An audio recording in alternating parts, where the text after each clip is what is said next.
Záver predposledného kola základnej časti UFL sa opäť niesol vo veľkom štýle, znamení krásnych akcií a mnohých gólov, navyše s veľkou diváckou kulisou.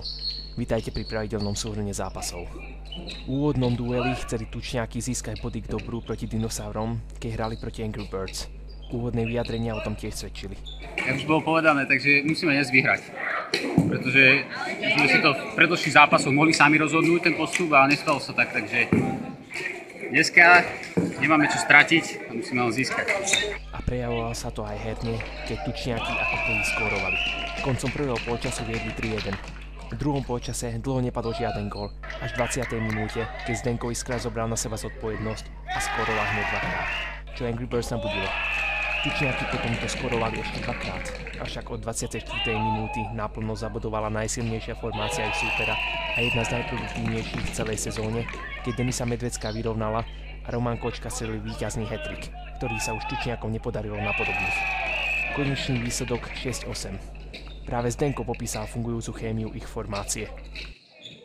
Tak zatiaľ vyzerá, že naša chémia je celkom fajn, nám to tam v podstate padá, rozumieme si aj na ihrisku, aj mimo ihriska, takže je to správnym odzrkadlením našich vzťahov v podstate. A v druhom zápase sa diváci mali na čo pozerať. To, čo sa nepodarilo tučňákom, chcel dosiahnuť ich priamy super boji o playoff. Dinosauri v chladničke. Dinosauri začali dobre, keď ako prvý viedli. Tým Rózy, proti ktorým hrali, ale zabojoval naplno a rýchlo vyrovnal. Následne aj viedol.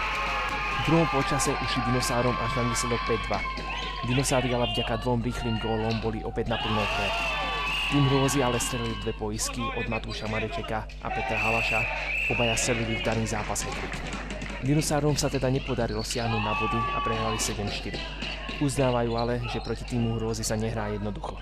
My vieme, že proti silným superom dokážeme trošku prekvapiť, tak sme si povedali, že skúsime hrať našu hru. V podstate to sa nám aj darilo, aj keď podarilo sa nám dať aj gól v oslabení, čo je taký znak toho, že on proti tomu týmu sa dá hrať, že on tiež má nejaké diery v obrane a to sme sa snažili nejakým spôsobom využiť. A myslím si, že sa nám to celkom aj darilo, a tak predsa len trojnásobný majster lígy, trojnásobný majster nie nadarmo.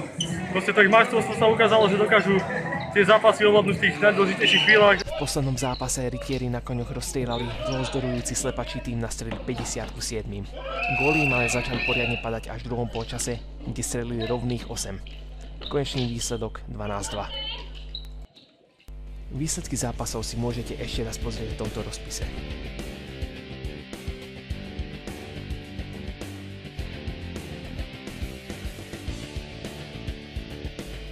Nenechajte si ujsť posledné kolo v útorok a stredu 1. a 2. marca, kedy sa rozhodne o poslednom postupujúcom do play-off medzi tučňákmi a dinosaurami. O týždeň sa rozhodne. Tešíme sa. Tak, proste oni... Zároveň vás pozývame aj na tradičný exibičný zápas All Stars, ktorý je na programe 7. marca o 20:15.